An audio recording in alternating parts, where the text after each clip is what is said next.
Assalamualaikum warahmatullahi wabarakatuh. Saudaraku yang dirahmati Allah, pernahkah engkau berada di titik di mana hidup terasa begitu berat? Usaha sudah dilakukan, doa sudah dipanjatkan, tapi pintu rezeki seakan tertutup rapat.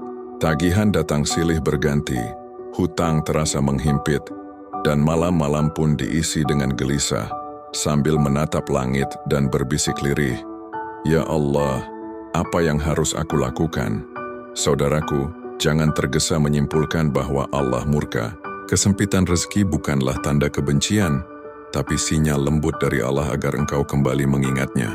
Mungkin selama ini hatimu terlalu sibuk mengejar dunia, hingga lupa menengadahkan tangan dengan sepenuh harap, dan sungguh kami akan menguji kamu dengan sedikit ketakutan, kelaparan, kekurangan harta, jiwa, dan buah-buahan, dan sampaikanlah kabar gembira kepada orang-orang yang sabar. QS Al-Baqarah 155. Ayat ini bukan sekadar peringatan, tapi juga pelipur lara, bahwa setiap kesempitan, setiap beban yang kau rasakan, semua itu bukan kebetulan. Itu adalah panggilan cinta dari Tuhanmu, agar engkau belajar berserah, belajar sabar, dan kembali berdoa dengan hati yang benar-benar tunduk. Kadang Allah tidak langsung memberi jalan, karena Dia ingin engkau merasakan manisnya berjuang dan indahnya bergantung hanya kepadanya. Dan percayalah, setiap kesempitan akan berujung pada kelapangan, asalkan engkau tidak berhenti berharap kepada Allah. Karena ujian bukan untuk menghancurkanmu, tapi untuk memperkuat hatimu agar lebih siap menerima nikmatnya yang lebih besar. Saudaraku yang dirahmati Allah, seringkali ketika rezeki terasa sempit dan hutang menumpuk, kita langsung berpikir, apakah Allah marah kepadaku? Namun tahukah engkau, tidak semua kesulitan adalah azab. Bisa jadi, itu adalah panggilan lembut dari Allah, agar engkau kembali mendekat setelah sekian lama menjauh. Seperti seorang ayah yang melihat anaknya tersesat di jalan. Allah memanggil dengan cara yang membuat kita berhenti, berpikir, dan kembali. Kadang panggilan itu datang lewat rasa kehilangan, kadang lewat kesempitan atau bahkan kegagalan yang menyakitkan. Dan kami pasti akan menguji kamu hingga kami mengetahui siapa di antara kamu yang berjihad dan bersabar. Dan kami akan menguji berita tentang kamu. QS Muhammad 31. Allah ingin melihat apakah engkau tetap bertahan di jalannya, atau justru berpaling saat dunia menolakmu. Saudaraku, pernahkah engkau perhatikan bahwa justru di saat-saat paling berat, doamu menjadi lebih khusyuk, air matamu lebih tulus, dan sujudmu terasa lebih lama? Itulah sebabnya Allah kadang meminjam kebahagiaan kita sejenak, agar kita belajar arti keikhlasan dan tawakal. Ujian bukanlah tanda kebencian, melainkan cara Allah memurnikan cinta kita kepadanya. Karena di saat kita tak punya siapa-siapa, kita baru sadar bahwa yang benar-benar kita miliki hanyalah Allah. Jika engkau telah mengenal Allah di saat sempit, maka engkau akan mengenal ketenangan bahkan di tengah badai kehidupan. Maka jangan terburu-buru mengeluh, saudaraku.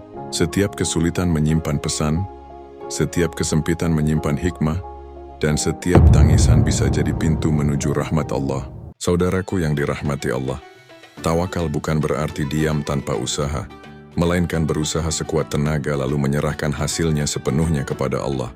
Inilah rahasia ketenangan hati yang sering kita cari, namun sulit kita temukan, karena kita terlalu sibuk mengatur hasil, bukan memperbaiki niat. Berapa banyak di antara kita yang berkata, aku sudah berdoa, aku sudah berusaha, tapi kenapa rezekiku masih sempit? Saudaraku, mungkin karena selama ini kita belum benar-benar menyerahkan semuanya kepada Allah. Kita masih menaruh harapan penuh pada manusia, masih bergantung pada pekerjaan, gaji, atau bisnis, bukan pada Zat yang mengatur semua rezeki di langit dan di bumi. Barang siapa bertawakal kepada Allah, maka cukuplah Allah baginya. QS At-Talaq 3. Ayat ini begitu indah, menenangkan, dan penuh janji. Cukuplah Allah bagimu.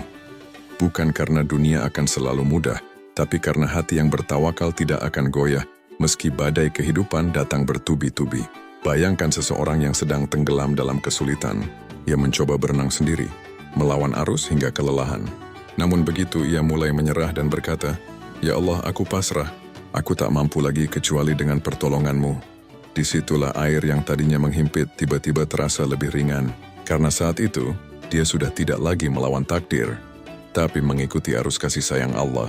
Saudaraku, ketika rezeki terasa sempit dan hutang menghimpit, belajarlah menata hati, Katakan dalam sujudmu, "Ya Allah, aku sudah berusaha, kini aku serahkan semuanya padamu." Itu bukan tanda lemah, itu tanda iman yang kuat dan hati yang percaya bahwa Allah tidak pernah meninggalkan hambanya.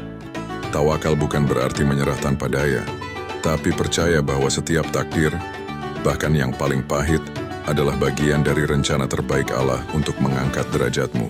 Saudaraku yang dirahmati Allah, pernahkah engkau merasa sudah berusaha keras tapi hasilnya tak kunjung datang?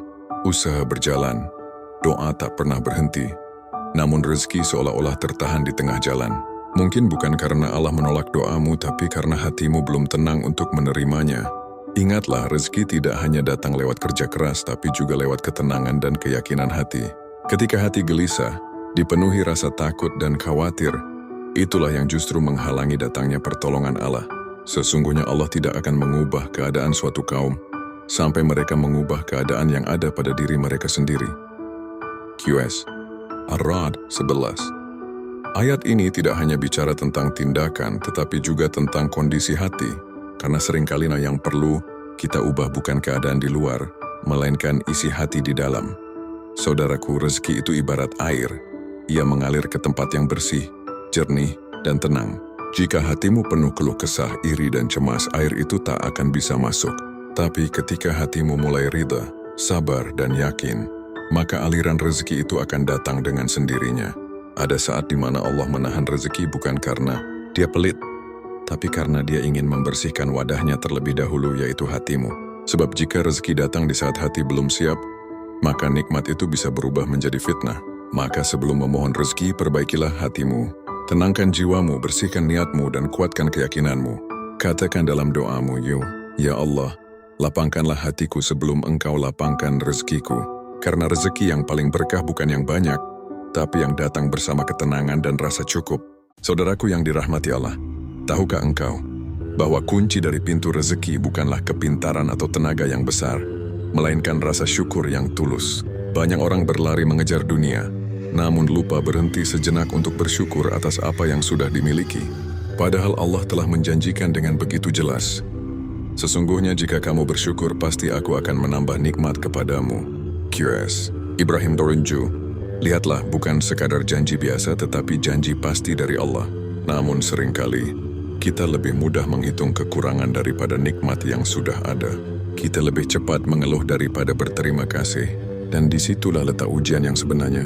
Saudaraku, syukur bukan hanya diucapkan di lisan, tapi harus hidup di dalam hati dan tampak dalam perbuatan.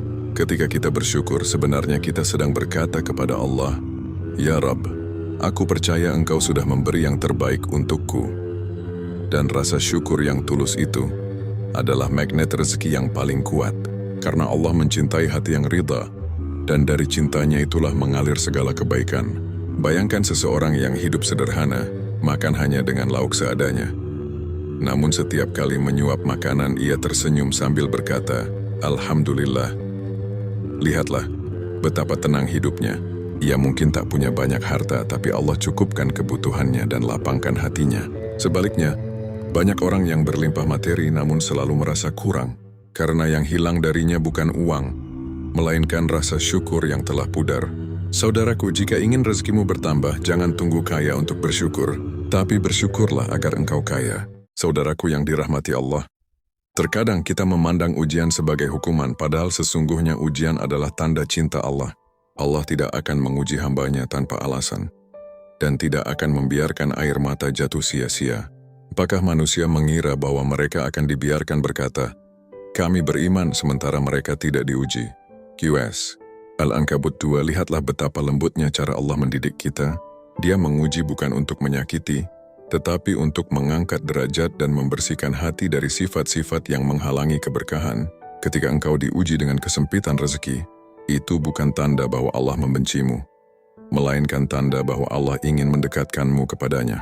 Sebab saat semua jalan terasa buntu, hanya sujud yang terasa lapang.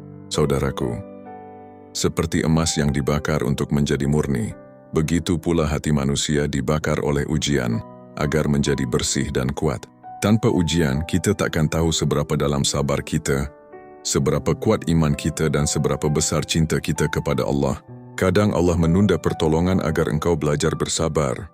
Kadang Allah menunda rezeki agar engkau belajar percaya.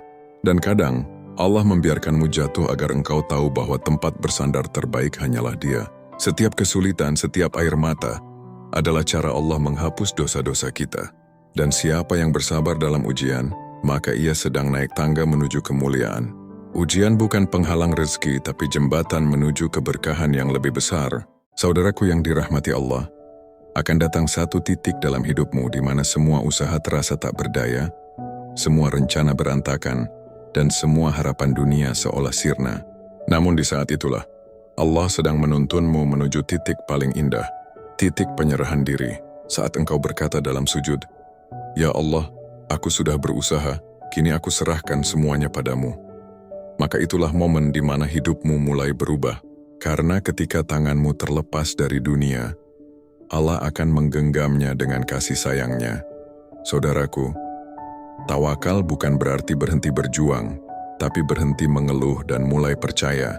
Ketika engkau yakin bahwa setiap takdir Allah pasti mengandung hikmah, maka bahkan kesempitan rezeki pun terasa sebagai pelukannya yang lembut.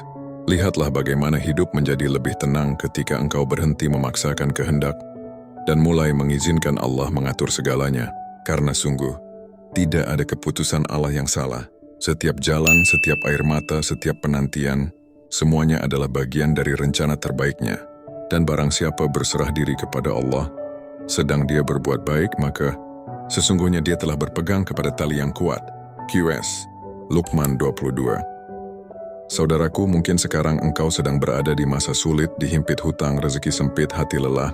Namun percayalah, di balik semua itu Allah sedang menyiapkan sesuatu yang jauh lebih baik. Tenangkan hatimu. Teruslah berdoa, teruslah berusaha dan serahkan hasilnya hanya kepada Allah. Sebab hidup akan terasa ringan ketika engkau berhenti menggenggam dunia dan mulai menggenggam keyakinan bahwa Allah lah yang maha mengatur segala urusan.